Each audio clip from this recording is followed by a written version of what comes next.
Move it, troopers! On the double! Fire!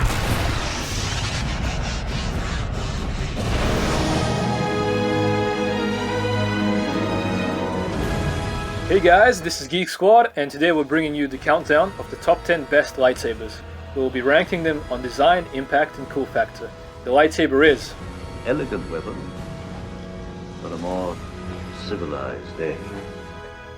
At number 10, we have Ahsoka Tano's standard green-bladed lightsaber from the Clone Wars TV series. Ahsoka used the lightsaber in many battles of the Clone Wars, such as Seth, Geonosis, Bentora, Felucia, and Mon Calamari. As a Jedi owns so few possessions, Ahsoka was very attached to her lightsaber and was most upset when it was stolen from her by a petroleum pickpocket. She would use the lightsaber and will focus in on Form 4 and Form 5 of the lightsaber combat. She was notable in that she, unlike most other Jedi, wielded it in a reverse Shein style grip. Around 20 BBY, Ahsoka Tano lost her lightsaber while in duel with Barriss Offee. At number 9, we have Mace Windu's standard purple-bladed lightsaber, which was actually the second lightsaber built and wielded by him after being appointed a senior member of the Jedi High Council. Windu crafted his second lightsaber after many years of experience and used the highest standards to make a superior weapon. Its electrum finish indicated his status as a senior member of the Jedi Council, and it also featured a specially designed hand grip. The electrum details gives the lightsaber hilts a distinctive gold color, and only high-ranking Jedi were allowed to have this on their lightsaber. It was a rarity among Force users, both Jedi and Sith. Darth Sidious is also known to have electrum details on his lightsaber. While fighting Darth Sidious, Mace Windu's hand was cut off by Anakin Skywalker and fell to the streets of Coruscant, and is presumably destroyed upon impact. At number 8, we have Kylo Ren's unstable red crossguard lightsaber, which was constructed and utilized by Kylo Ren approximately 30 years after the Battle of Endor. The lightsaber was crudely assembled based on an ancient design dating back thousands of years to the Great Scorch of Malachor. A single cracked kyber crystal, barely able to contain the weapon's power, necessitated the lateral vents, which diverted the extra heat produced by the crystal to either side of the hilt and gave the weapons its red plasma blades an unstable, fiery appearance.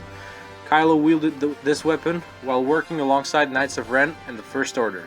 The lightsaber was used to murder Ren's own father, and later crossed blades with the lightsaber that formerly belonged to the Skywalkers and was cut in two in the midst of the battle. At number 7, we have the Jedi Hunters, aka Inquisitor's weapon of choice, the red double-bladed spinning lightsaber. It was a specially designed model used by the Inquisitors, a group of dark side adepts who enforced the will of the Galactic Empire. It was capable of both single and double blades. The weapon featured a ringed emitter which could partially detach from the cylindrical hand grip in the center, allowing the twin blades to rotate rapidly without effort from the wielder, like this.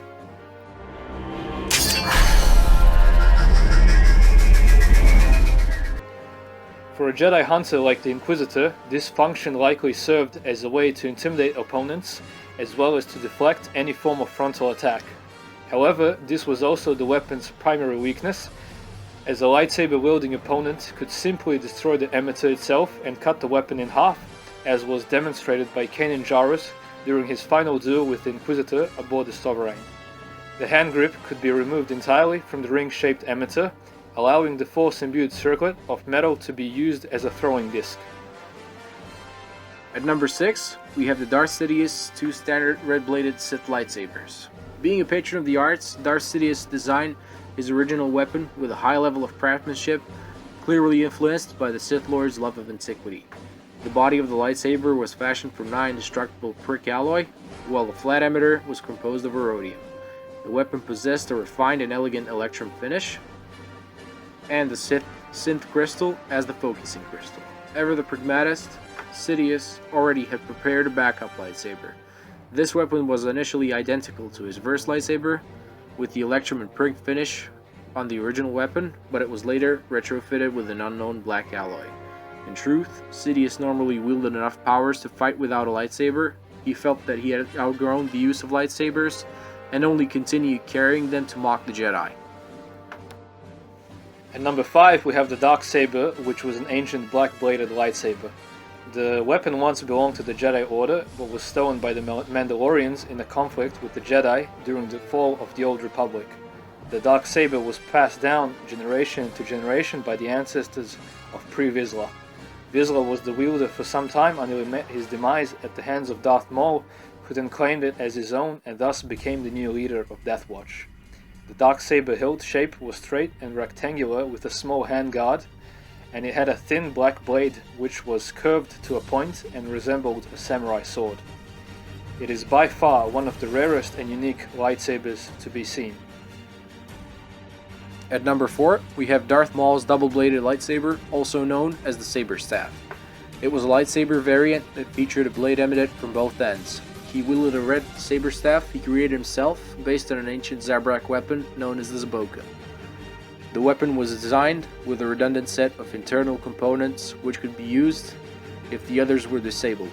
In addition to the ability to wield either a single blade or both, the weapon also featured blade modulation controls. During the invasion on Naboo, it was cut in half by Obi-Wan Kenobi during their duel, and Maul continued to use the remaining half in the battle until he was beaten and lost the other half. He was reunited with it 12 years later during the Clone Wars when he returned to the galaxy, right until the part where he lost it again in a duel with Darth Sidious. In number 3, we have Count Dooku's red-bladed curved hilt lightsaber that served him during his career at both Jedi Master and Sith Lord. When Dooku first set about creating this weapon, he chose a configuration that had no connection to either the weapon wielded by his first tutor Yoda, nor to the style and fashion at the time. Studying Jedi Archive records, Dooku based his new weapon design after the curved hilts that were standard during the heyday of Form 2 lightsaber combat. The curve allowed the hilt to fit better into his hand, allowing for more superior and precise blade control.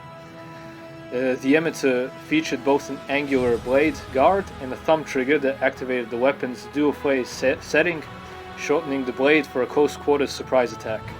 The crystal chamber was positioned in the joint between the first third of the lightsaber and the hand grip. The weapon also had a magnetic plate that would secure it to Dooku's belt when not in use. The lightsaber was destroyed in 19 BBY at the Battle of Coruscant when Dooku lost the fight against Anakin Skywalker. At number 2, we have Galen Marek's, aka Starkiller's red single-bladed lightsaber. Galen Marek's first lightsaber appeared to be based on the design utilized by Darth Vader, featuring an emitter shroud and a mostly solid casing. However, rather than follow the oversized bulky design of his master's weapon, Marek opted for a considerably more skeletal make. His weapon featured an exposed crystal chamber, and rather than include a hand grip, the whole of the weapon was sheeted in somewhat tarnished looking bare metal. The blade utilized a set of red crystals supplied by Darth Vader.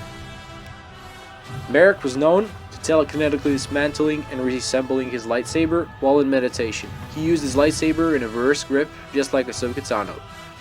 As his training neared completion by 3 BBY, the apprentice was dispatched on a series of tasks to assassinate 3 fugitive Jedi Masters, Ram Koda, Kazdan Paratus, and Shakti.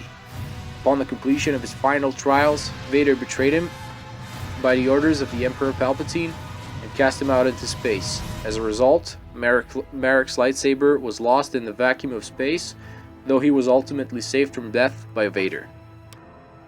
And finally, at number 1, we have the legendary and the most iconic lightsaber of them all, constructed by Anakin Skywalker and passed down to his son Luke Skywalker.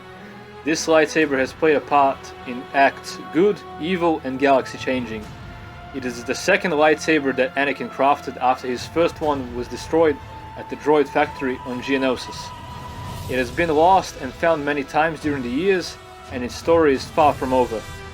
Incorporating many of the elements from his first weapon, Anakin Skywalker's lightsaber was specifically designed to facilitate Skywalker's practice of Form 5 lightsaber combat.